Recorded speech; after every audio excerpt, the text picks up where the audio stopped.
Today I am going to discuss about the dangers of climate change by Carl Sagan. ഈ ഒരു വീഡിയോയിൽ ഞാൻ തൊട്ട് മുമ്പ് ചെയ്ത വീഡിയോൻ്റെ കണ്ടിന്യൂഷൻ ആയിട്ടാണുള്ളത്. അതുകൊണ്ടാണ് പാർട്ട് 2 എന്ന് കൊടുത്തിരിക്കുന്നത്.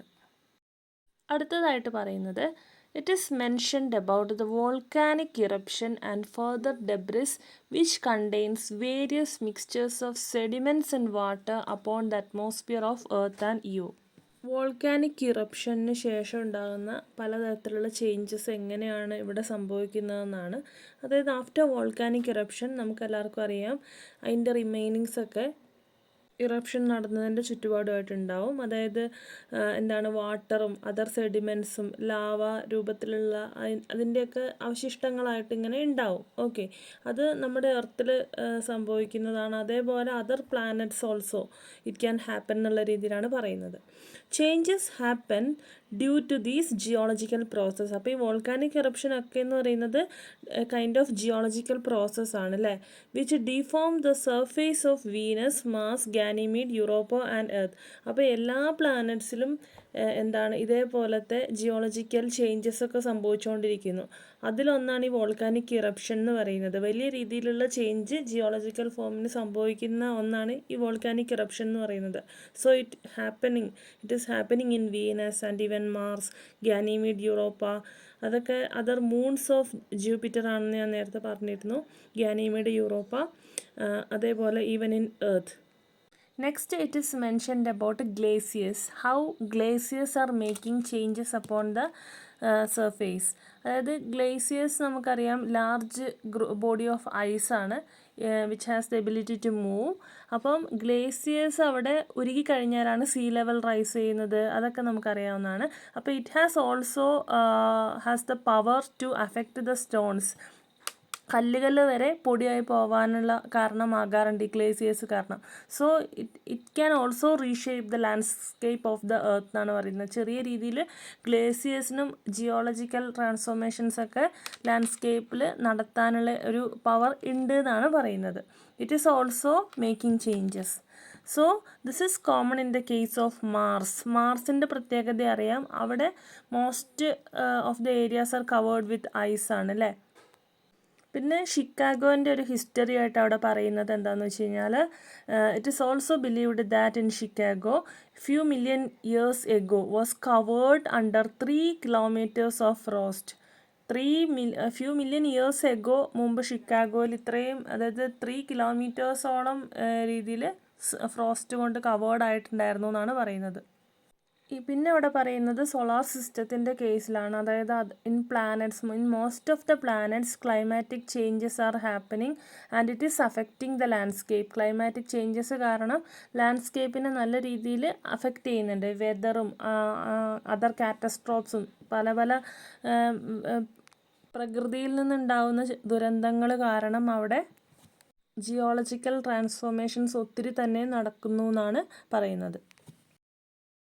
There are various other factors which can change the landscape and the climate of the earth. ഇപ്പോൾ ജിയോളജിക്കലി സംഭവിക്കുന്ന കുറേ കാര്യങ്ങൾ എങ്ങനെയാണ് ലാൻഡ്സ്കേപ്പിനെ മാറ്റുന്നത് എന്ന് ഇത്രയും നേരം പറഞ്ഞു. അതിനുശേഷം കുറച്ചും കൂടി അധികം അതർ ഫാക്ടേഴ്സ് ഉണ്ട് എന്നാണ് പറയുന്നത്. അതിലൊരു main factor is the intelligent life led by the people. അതായത് എർത്തിൻ്റെ കേസിൽ തന്നെ എടുക്കുകയാണെങ്കിൽ മനുഷ്യരുടെ ഒരു ജീവിത രീതി കാരണം ക്ലൈമറ്റിനെയും വെതർ കണ്ടീഷനെയും ആൻഡ് ഈവൻ ലാൻഡ്സ്കേപ്പിനെയും ഏതൊക്കെ രീതിയിലാണ് മാറ്റുന്നത് എന്ന് ഇനി അങ്ങോട്ടേക്ക് പറഞ്ഞു പോകുന്നുണ്ട്. അപ്പോൾ അതിനു മുമ്പേ തന്നെ നമ്മുടെ പ്ലാനറ്റിനെയൊക്കെ ഒരു അൾട്രാ വയലറ്റ് റേഡിയേഷൻസിൽ നിന്നുമൊക്കെ കവർ ചെയ്യുന്ന ഗ്രീൻ ഹൗസ് എഫക്റ്റ്, അതിനെപ്പറ്റിയും പറയുന്നു. So both in Earth and Venus there are green house effect which keeps the planet warm. അപ്പോൾ എർത്തിലാണെങ്കിൽ ഇവിടെ മനുഷ്യർക്ക് ജീവിക്കാൻ അനുസൃതമായിട്ടുള്ളൊരു കാലാവസ്ഥയിൽ ഒരു വാമിലൊക്കെ കീപ്പ് ചെയ്തുകൊണ്ട് പോകുന്ന ഗ്രീൻ ഹൗസ് എഫക്റ്റ്, അതിനെ പറ്റിയിട്ടാണ് പറയുന്നത്. So it is seen in both earth and also in Venus.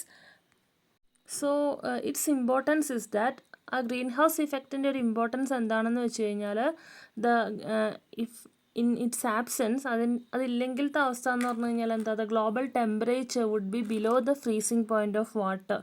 അതായത് ഒരു വാട്ടറിൻ്റെ ഒരു ഫ്രീസിങ് പോയിൻറ്റിൻ്റെ താഴേക്ക് ഒരു ഗ്ലോബൽ ടെമ്പറേച്ചർ തന്നെ മാറാൻ ചാൻസ് ഉള്ള ഒരു ഇതാണ്, അതായത് without the green house effect, നമുക്കെല്ലാവർക്കും അറിയാവുന്നതാണ്. So it is due to that green house effect the life in the water world exist. അതായത് സീയിലൊക്കെ ആണെങ്കിലും മത്സ്യങ്ങളുണ്ട്, പ്ലാന്റ്സ് ഉണ്ട്, അതിൻ്റെയൊക്കെ ഒരു ലൈഫ് എക്സിസ്റ്റ് ചെയ്യുന്നതിനും നല്ലൊരു റോൾ ഈ ഗ്രീൻ ഹൗസ് എഫക്റ്റിന് ഉണ്ട് എന്നാണ് പറയുന്നത്. So the percentage of carbon dioxide is really high in both earth and Venus. അപ്പോൾ ഇവിടെ ഒരു കാർബൺ ഡൈ ഓക്സൈഡിൻ്റെ ഒരു പ്രസൻസ് ഇവിടെ കുറച്ച് കൂടുതലാണ്. And it actually present in the area of crust in limestone and other carbonates and not in the atmosphere. അപ്പോൾ അത് കോമൺ ആയിട്ടും കാണപ്പെടുന്നത് ഒരു ക്രസ്റ്റ് ഏരിയയിലാണ് ഈ കാർബൺ ഡൈ ഓക്സൈഡിൻ്റെ ഒരു പ്രസൻസ് എന്ന് പറയുന്നത്. നമുക്കെല്ലാവർക്കും അറിയാം അറ്റ്മോസ്ഫിയറിൽ എന്ന് പറഞ്ഞാൽ ഒരു very small amount of carbon dioxide presence ആണ് ഉള്ളൂ. പക്ഷേ എവിടെയാണ് ഇത് സ്റ്റോർഡ് ആയിട്ടുള്ളതെന്ന് വെച്ച് കഴിഞ്ഞാൽ ഇതേപോലത്തെ സെഡിമെൻ്ററി റോക്സിനകത്താണ്, ലൈംസ്റ്റോൺ ഒക്കെ പോലെയുള്ള റോക്സിനകത്ത്. ശരിക്കും കാർബൺ ഡൈ ഓക്സൈഡ് അല്ല, കാർബണിൻ്റെ പ്രസൻസ് ആണ് ശരിക്കും പറഞ്ഞാൽ ഈ റോക്സിലൊക്കെ അടങ്ങിയിട്ടുള്ളത്. അപ്പോൾ സംഭവിക്കുന്നത് എന്താണെന്ന് വെച്ച് കഴിഞ്ഞാൽ സൂര്യപ്രകാശം കൂടുതൽ അടിക്കുമ്പോൾ ഈ ഓഷ്യൻസിനൊക്കെ അതിൻ്റെ ഒരു ടെമ്പറേച്ചർ റൈസ് ചെയ്യും, അതായത് ഒരു ബോയിൽഡ് ലെവലിലേക്ക് മാറും. അപ്പോൾ അങ്ങനെ ഈ കാർബണേറ്റ് മിനറൽസിൽ നിന്നൊക്കെ എന്താണ് കാർബൺ ഡൈ ഓക്സൈഡായിട്ട് പുറത്തേക്ക് വരും. അതാണ് ഇവിടെ സംഭവിക്കുന്നത്. നെക്സ്റ്റ് എന്താണ് പറയുന്നത് നോക്കാം. Temperature of our planet would increase more if sun is somewhat near to us. Okay, അതായത് ഈ സൂര്യൻ ഭൂമിയോട് കുറച്ചും കൂടെ അടുത്തായിരുന്നെങ്കിൽ, അതായത് ഇപ്പോൾ വീനസിൻ്റെ ഒക്കെ ഒരു സ്ഥാനത്താണ് എർത്ത് എന്ന് ഊഹിക്കുക.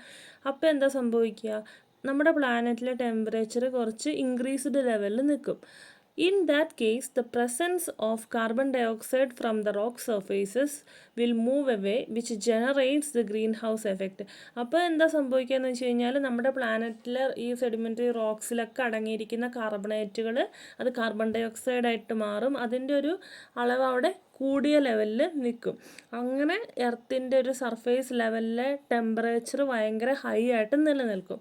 As in such case the planet can become hotter surface, അല്ലേ, അത് അങ്ങനെ ആയിരിക്കും സംഭവിക്കുക. Which would vaporize still more carbonates in to CO2 and as a result there is a great possibility to lead to high temperature. അങ്ങനെ carbon ഡൈ ഓക്സൈഡിൻ്റെ അളവ് വളരെയധികം കൂടിയ നിലയിൽ നമ്മളുടെ പ്ലാനറ്റിൽ നിൽക്കും. അങ്ങനെ സംഭവിച്ചാൽ അതാണ് പറയുന്നത്. അതായത് ഇപ്പോൾ സൂര്യനോട് കുറച്ചും കൂടെ അടുത്താണ് നമ്മളുടെ പ്ലാനറ്റ് എങ്കിൽ ആ രീതിയിൽ ഊഹിക്കുക. Actually this is happened to Venus. ശരിക്കും പറഞ്ഞു കഴിഞ്ഞാൽ മെർക്കുറി കഴിഞ്ഞ് വീനസ്. അപ്പോൾ ശരിക്കും വീനസിൻ്റെ ഇപ്പോഴത്തെ അവസ്ഥ എന്ന് പറയുന്നത് അതാണ് സംഭവിച്ചത്. അത് due to its very closity to the sun. Sun Mercury കഴിഞ്ഞ് രണ്ടാമത്തെ പ്ലാനറ്റാണ് വീനസ് എന്ന് പറയുന്നത്. അത് കഴിഞ്ഞിട്ടാണ് നമ്മളുടെ പ്ലാനറ്റ് വരുന്നത്. അപ്പോൾ വീനസിൽ ചൂട് കൂടിയതിന് ശേഷം കുറേ മാറ്റങ്ങൾ അവിടെ സംഭവിച്ചിട്ടുണ്ട് എന്നാണ് പറയുന്നത്. അടുത്തായിട്ട് പറയുന്നത് വീനസും എർത്തും ഏകദേശം അതിൻ്റെ ഒരു സർഫേസ് സ്റ്റാറ്റസ് നോക്കുമ്പോൾ സിമിലർ ആണ്. അപ്പോൾ വീനസിന് അങ്ങനെ സംഭവിച്ചു, അതായത് കുറച്ച് ചൂട് അവിടെ കൂടുതലാണ്, സണ്ണിൽ നിന്നും കുറച്ച് നിയറാണ് വീനസ് എന്ന് പറയുന്നത്. അതുകൊണ്ട് തന്നെ ഒരു മാസീവ് ഗ്രീൻ ഹൗസ് എഫക്റ്റാണ് അവിടെ ഉള്ളത്. ഓക്കെ, അപ്പോൾ അവിടുത്തെ ഒരു ടെമ്പറേച്ചർ എന്ന് പറഞ്ഞാൽ വെരി ഹൈ ഡിഗ്രിയിലാണ് ഉള്ളത്, ഗ്രീൻ ഹൗസ് എഫക്റ്റ് ഉണ്ടായിട്ട് കൂടെ. അപ്പോൾ അതില്ലെങ്കിലത്തെ അവസ്ഥ ഒന്ന് സങ്കല്പിക്കാവുന്നതേ ഉള്ളൂ. അപ്പോൾ വീനസ് എന്ന് പറഞ്ഞാൽ ഒരു പ്ലാനറ്റ് വെരി ഹോട്ടായിട്ട് ഇരിക്കാനുള്ളൊരു റീസൺ സണ്ണിൻ്റെ ഒരു പ്രോക്സിമിറ്റിയാണ്, അടുത്തായതാണ്. പിന്നെ രണ്ടാമത്തെ ഒരു കാരണം എന്ന് പറഞ്ഞു കഴിഞ്ഞാൽ അവിടെ കാർബൺ ഡൈ ഓക്സൈഡിൻ്റെ പ്രസൻസ് കൂടുതലാണ്, അതൊന്ന്. പിന്നെ ഉള്ളതെന്ന് പറഞ്ഞു കഴിഞ്ഞാൽ അവിടുത്തെ ഒരു ക്ലൗഡ്സിലൊക്കെ ഒരു സൾഫ്യൂരിക് ആസിഡിൻ്റെ ഒരു പ്രസൻസ് ഉണ്ട്. അപ്പോൾ ഇവിടെ നമ്മൾ ശ്രദ്ധിക്കേണ്ട ഒരു കാര്യം എന്ന് പറഞ്ഞാൽ കാർബൺ ഡൈ ഓക്സൈഡിൻ്റെ അളവ് കൂടുമ്പോൾ സ്വാഭാവികമായിട്ടും അവിടെ ഒരു ടെമ്പറേച്ചർ റൈസ് ചെയ്യുന്നു എന്ന് നമുക്ക് വീനസിൻ്റെ ഒരു അവസ്ഥയിൽ നമുക്ക് മനസ്സിലാക്കുന്നതാണ്. സോ ബേണിംഗ് ഫോസിൽ ഫ്യൂവൽസ്, അതായത് കോള്, ഓയിൽ, ഗ്യാസ്, അതൊക്കെ ബേൺ ചെയ്യുമ്പോൾ റിലീസ് ചെയ്യുന്നത് എന്താണ്, കാർബൺ ഡൈ ഓക്സൈഡ് ആണ് അറ്റ്മോസ്ഫിയറിലേക്ക്. അതേപോലെ മറ്റൊന്നാണ് deforestation, cutting down of forest. അതും എന്താണ്, കാർബൺ ഡൈ ഓക്സൈഡിൻ്റെ ഒരു പ്രസൻസ് കൂട്ടാനാണ് കാരണമാകുന്നത്, അതായത് ഓക്സിജൻ സപ്ലൈ കുറയുന്നതോട് കൂടിയിട്ട്. സോ ഇവിടെ കാൾ സഗൻ ഒരു വാർണിംഗ് നോട്ടോട് കൂടിയിട്ട് പറയുന്നു എന്താണ്, if man do activities which affect the greenhouse, our planet may also face similar problems. ഇതേപോലെയുള്ള ഫോസിൽ ഫ്യൂൽസ് ഒക്കെ ബേൺ ചെയ്യുന്ന അവസ്ഥയിലൊക്കെ നമ്മളും ഒന്ന് ഓർക്കുക. ഇതേപോലെ വീനസിൽ ഉള്ളതുപോലെ ഒരു ഹൈ ടെമ്പറേച്ചറിലേക്ക് നമ്മുടെ പ്ലാനറ്റും പോകുന്നു എന്ന് ഒന്ന് ഓർമ്മ വെക്കുക എന്നാണ് ഇവിടെ പറയുന്നത്.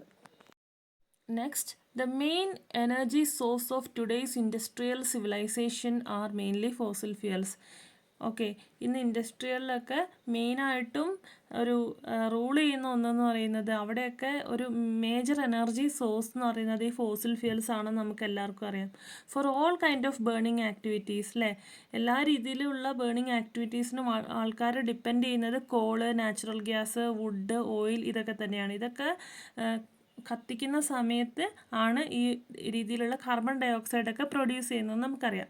As we burn these things, waste gases will release all around the atmosphere, mainly CO2 into air. അതൊരു വേസ്റ്റ് ഗ്യാസ് എന്നുള്ള രീതിയിൽ, അതായത് CO2 എയറിൽ പരക്കുകയാണ് ചെയ്യുന്നത്.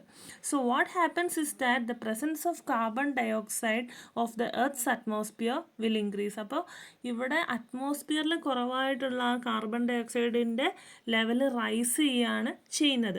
It may affect the green house effect. അത് ഏതിനെ ബാധിക്കും? ഗ്രീൻ ഹൗസ് എഫക്റ്റിനെ ബാധിക്കുന്നു.